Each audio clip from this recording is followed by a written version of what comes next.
Ah là là là là là là. Le métier d'éboueur. Un métier trop souvent ignoré. Un métier trop souvent moqué, trop souvent critiqué, alors que c'est un métier d'utilité publique. Je peux vous le garantir. Mais dans ce métier-là, dans ce corps de métier-là, pas ce corps d'Apollon, hein, bien sûr que non, dans ce corps de métier, il y a des incohérences, des pépites, des scènes hallucinantes, extraordinaires, des situations, des moments de vie, de partage, de la joie, du malheur. Le métier d'éboueur, il y a tellement à dire là-dessus. Tellement on prend les gens pour des jambons. Franchement, l'histoire du tri, toutes ces conneries, vous pensez vraiment, vous, chez vous, quand vous séparez les bacs, jaune, vert, bleu, rose bientôt, je rigole, vous pensez vraiment que c'est utile? Non, la seule chose à quoi ça sert, c'est à vous faire perdre votre temps. Bien sûr que c'est votre temps que vous perdez parce que la finalité de la chose, c'est quoi? C'est qu'une fois que c'est mis dans le camion, que ça soit le camion des jaunes qui viennent récupérer le plastique et le carton, ou que ça soit les ordures ménagères, les OM, au final, ils déchargent tous dans le même trou. Et c'est une garantie. Donc moi, ça me fait rire des fois quand on était en situation ou quand j'étais en situation. Et oui, je dis bien j'étais, car je ne suis plus. Quand j'étais en situation, accroché à mon camion, par exemple, je suis dans les OM, les ordures ménagères, et pas le club de foot. On pourrait confondre, tu vois. Je prends mes bacs, je suis là, ordures ménagères. Et là, tu as une personne qui arrive, et elle a du carton dans les mains. Et elle me dit, monsieur, je me doute bien que faut que j'attende les jaunes pour... Je dis, mais non, monsieur, mettez tout là-dedans. Il dit, mais monsieur, le tri dans tout ça? Je l'ai regardé, je fais, monsieur, vous croyez vraiment les conneries de la télé? Allez, mettez tout là-dedans, ça va finir dans le même trou. Quand je lui ai dit ça, il était choqué. Il me dit, mais monsieur, vous êtes sérieux? Je dis, bah non, oui, je suis sérieux. Non, je me fous de ta gueule. Oui, je suis sérieux. 95%, ça va au même endroit. Eh les gars, non mais franchement, t'as déjà vu un vélo recyclé toi? Non mais sérieux, arrêtez de croire tous les bobards qu'on vous sert. Bref, que ça soit le tri, les machins, et puis t'as Robert l'autre jour qui s'exprime. Robert, c'est un éboueur dévoué, tu vois. C'est Robert, tu vois, c'est Robert l'éboueur. Et Robert, quand il est pas en verre et au boulot, Robert, il est au PMU et les canassons, tu vois. Ouais. Robert, quand il pousse pas son roule-sac, il pousse et il encourage le canasson. Eh ben, c'est Robert. Eh ben, Robert, il y a des situations lunaires avec Robert. Bref, des scènes, vous pouvez pas vous imaginer. Et Robert, là, l'autre jour, il est là, il dit, putain, enfin, l'autre jour, c'était il y a quelques années, putain, maintenant, il y a le polystyrène, casse les couilles. Bref. Oh putain, de faire la voix de Robert. Je sais pas comment il fait Robert. Bref. En parlant de Robert, ce que je vais vous dire, c'est une histoire vraie. Je vous garantis que c'est une histoire vraie. Maintenant, le seul truc qui n'est pas vrai, c'est Robert. Il s'appelle pas Robert dans la vraie vie. Là, on va l'appeler Robert. Et Robert. Mais sinon, tout le reste est vrai. C'est véridique. Bref. Et là, il y a quelques années. Et comme ça, toi. Là, comme ça, toi. Ouais, ça va les gars. Ouais, ça va. Bon, bah, j'ai une bonne nouvelle à vous annoncer. Je reprécise. C'est véridique, hein, ce que je vous dis. Bon, bah, écoutez, j'ai une bonne nouvelle à vous annoncer. Bon, bah, je me marie demain. Oh putain, mais c'est génial. Moi, je suis Robert. Bravo et tout. Ouais, bah, écoute, ça m'a fait une belle jambe, mais franchement, ça m'a touché une... sans faire toucher l'autre. Par contre, j'espère que la nuit de noces, je vais bien la cartonner. Là, par contre, les cloches, ils vont sonner, là. Bah, Robert, calme-toi. Ouais, bah, putain, je suis excité comme un pou, là. Franchement, là, je saute de crâne en crâne. Bref. Effectivement, le lendemain, il s'est marié, Robert.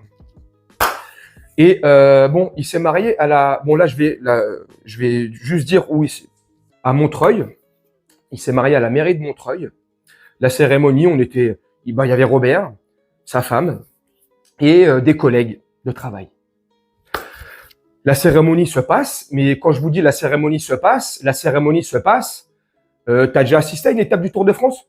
Bon, je te fais le bruit d'une Formule 1, mais les mecs, ils passent comme ça. T'attends 4h30 pour assister à 2 secondes de plaisir. Bref, bah c'est exactement pareil. C'était une étape du Tour de France, Robert.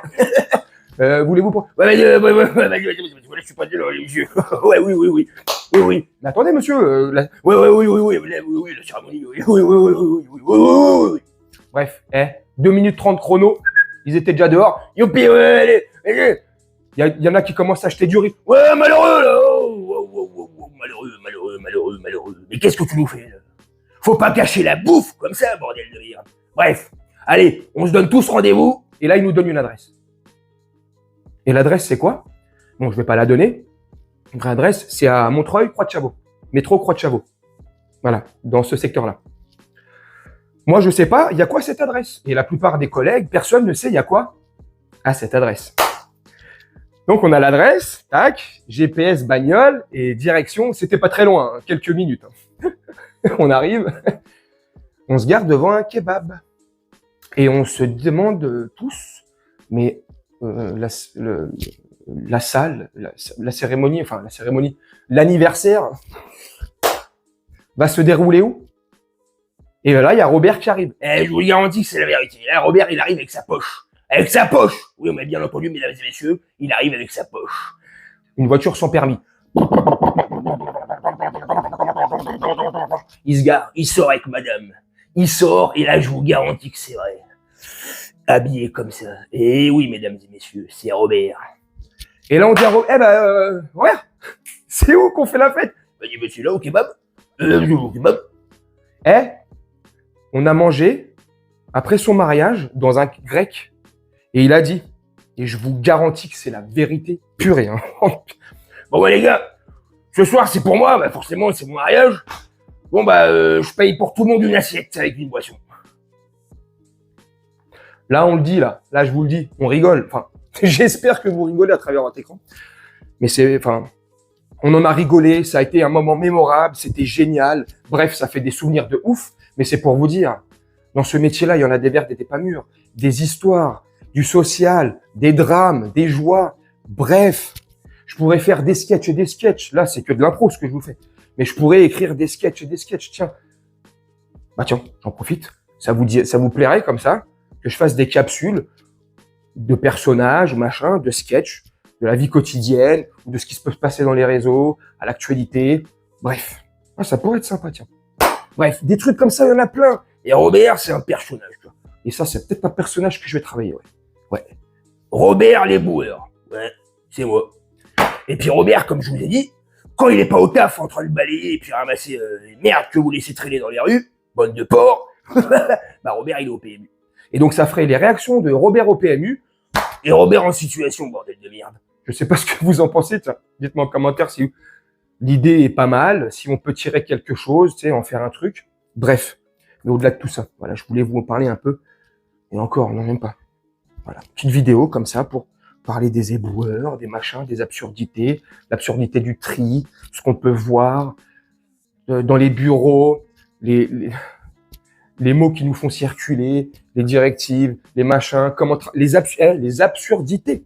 Là, je vous dis, je peux vous faire voilà les sketchs. Par contre, je suis pas le meilleur dans l'écriture, mais je vais m'attarder là-dessus, comme ça, et faire des pépites. Par exemple, une absurdité comme ça qui me vient en tête, on est en plein hiver, dehors il fait 4 degrés, et encore on est entre l'automne et l'hiver, tu vois. Il fait 4 degrés, tu as les feuilles, il y en a partout, le vent souffle à 80 degrés, elle laisse tomber, ça souffle. Et toi, tu as ton chef qui te dit, un tel, vous me formez un trio, et puis vous allez me faire des sacs, ramasser des feuilles, faire des sacs de feuilles. Super. Débile. Mais je vous garantis, débile. Robert, alors. Tiens, Robert. Robert, Et le vent, il souffle sa mère. Mais putain, j'en ai marre. J'ai l'impression d'être à Paris-Dakar, bordel. Il fait des tas comme ça, là. Mais même pas, il a fait un tas, au gars. Putain de merde. J'ai l'impression de travailler pour rien. Ah, travailler pour rien. C'est notre spécialité à la mairie de Paris et notamment chez les éboueurs. Faire du travail qui ne sert à rien. Beaucoup de notre travail sert. Je sais pas ce que je suis en train de dire, mais il y a beaucoup de choses qu'on fait, ça ne sert à rien. Comme ce que je viens de vous dire. Une autre absurdité, peu importe le temps, peu importe la saison, il pleut comme vache qui pisse. C'est pas de la pluie qui tombe, c'est des cordes. Tellement il y a de cordes, tu fais de l'escalade. Il pleut sa mère. C'est trempé partout. Quand je te dis c'est trempé, c'est trempé. Eh ben, t'as ton chef. Robert! Ouais, putain, ouais, faut que t'aimes me faire le canton 16 à la laveuse. Ben, il pleut. C'est tout trempé partout, ça sert à rien. Ouais, non, mais discute pas les ors. Putain, mais on fait que de la merde ici, putain de merde. Et là, t'es comme un connard, avec ta lance, le Karcher, hein. Il pleut, limite c'est un déluge. Ça sert strictement à rien si ce n'est faire de la merde. Combien de fois nos chefs, mais je vous le garantis, nous ont dit, quand toi tu rentres un peu plus tôt, tu vois, tu dois sortir pour un temps précis dehors. Tu vois, à peu près c'est 3 heures. Des fois, il nous arrivait de rentrer au bout de 2 heures, 2 heures et quart, 2 heures et demie, c'est vrai. Mais pas parce qu'on est des feignasses, parce que le travail a été effectué. Mais vraiment, on l'a bien fait. Nos cantons sont propres, donc tu rentres un peu plus tôt. Et là, tu as les chefs qui disent, mais vous faites quoi là? Et Robert qui intervient. Ah putain, on a fini, ça y est, les cantons ils sont propres. Franchement, chef, tellement c'est propre, tu peux bouffer dessus. C'est bon, laisse-nous tranquille. Et lui, il nous dit, ils nous disent quoi? Les gars, même si c'est archi propre, ressortez. Et là, on lui dit, mais pourquoi faire? Sortir, pourquoi? Et tu es là, après, vu que notre travail il est fait, on n'a plus rien à faire, on va rester comme ça debout sur notre portable ou un mec qui va boire un café, et c'est là que les gens ils vont penser qu'on fait rien, et on est des feignasses, tu vois. Eh, je suis désolé, ça a coupé, il n'y avait plus de batterie. Non, je déconne. Désolé, plus de batterie, cut. Donc, la fin de la vidéo que j'avais faite, il reste encore 2-3 minutes, je l'ai fait dans le vent. Je m'en suis aperçu une fois que je suis retourné devant le téléphone. Bref, j'en étais à... Les gens, après, ils pensent qu'on est des grosses feignasses. Et lui, il nous répond quoi, le chef, là? Bah, c'est pas grave, ressortez, faites du zèle, faites semblant. Faites croire aux gens que vous travaillez. Faire semblant, il est là le problème. Faire croire aux gens. C'est de l'illusion. On se fout de votre gueule. Littéralement. Eh ouais. Comme la politique, comme dans la vie de tous les jours, comme dans partout. Bref, sortez, faites semblant. Prenez votre balai, marchez. Comme ça, les gens, ils vont vous voir. Vous n'êtes pas sur place, donc ils vont pas dire que c'est des feignasses. Ils vont vous voir en activité, en train de bouger. Et ils vont penser que c'est OK. Open bar. Tranquille. Je paye pas des impôts pour rien. Mais au passage, nous aussi, on paye des impôts, bon enculé. Donc votre phrase de merde, là. Les feignasses, nettoyez, parce que moi, je paye des impôts pour ça. Eh ben, nous aussi, on paye des impôts. Abruti, ouais, tu crois quoi? Hein? Bref. Faire semblant, faire machin. Des pépites. Je peux vous en faire plein. Si vous êtes chaud, dites-moi en commentaire, enfin si vous êtes chaud, si le concept comme ça de faire des petites pastilles, je vais créer une catégorie, je crois, sur ma chaîne YouTube. Catégorie, les réactions de Robert au PMU et Robert les bouillards. Faire des petites situations, que ce soit de Robert ou pas, vous parlez des absurdités, faire des sketchs sur les absurdités ou comme les 2 exemples que je vous ai cités auparavant. Bref, n'hésitez pas à me dire ce que vous en pensez en commentaire. Moi, je vais vous laisser là-dessus. Faire un petit montage tranquillement. Et puis, on se retrouve bientôt pour une prochaine vidéo, bordel. Je vous souhaite une très bonne journée, une très bonne soirée et une très bonne nuit. Ciao.